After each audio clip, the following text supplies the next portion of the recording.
Genesis 45.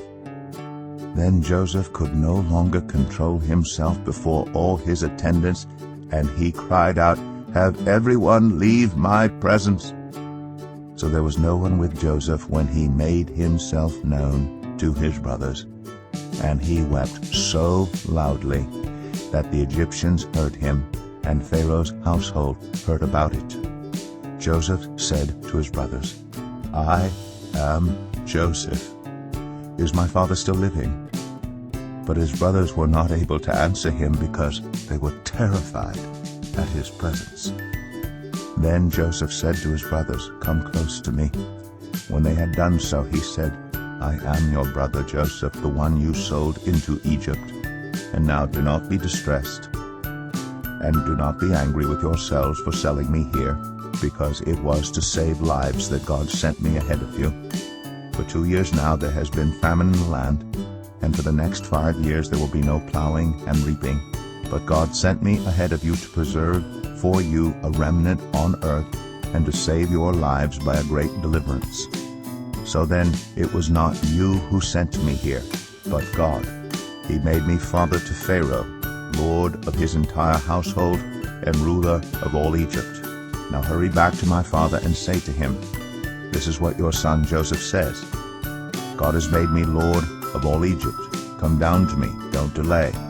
You shall live in the region of Goshen, and be near me, you, your children and grandchildren, your flocks and herds, and all you have.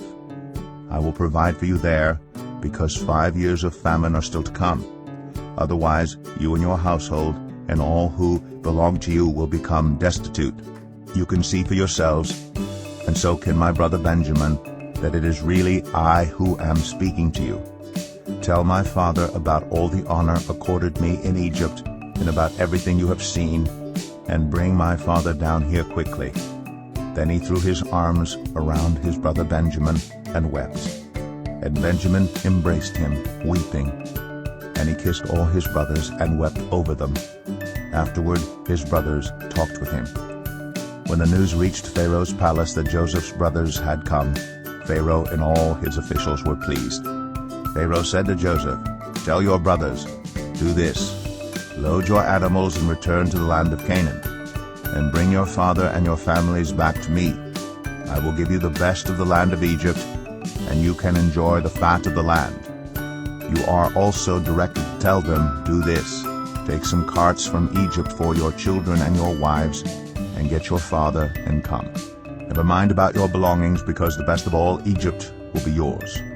So the sons of Israel did this. Joseph gave them carts as Pharaoh had commanded, and he also gave them provisions for their journey. To each of them he gave new clothing, but to Benjamin he gave 300 shekels of silver and 5 sets of clothes.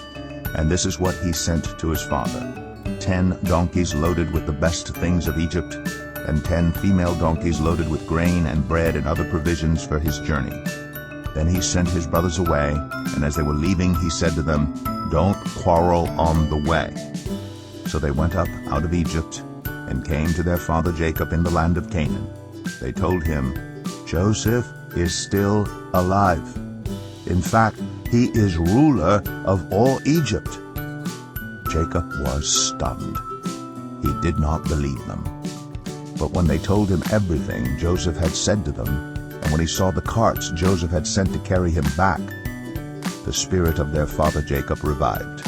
And Israel said, "I am convinced. My son Joseph is still alive. I will go and see him before I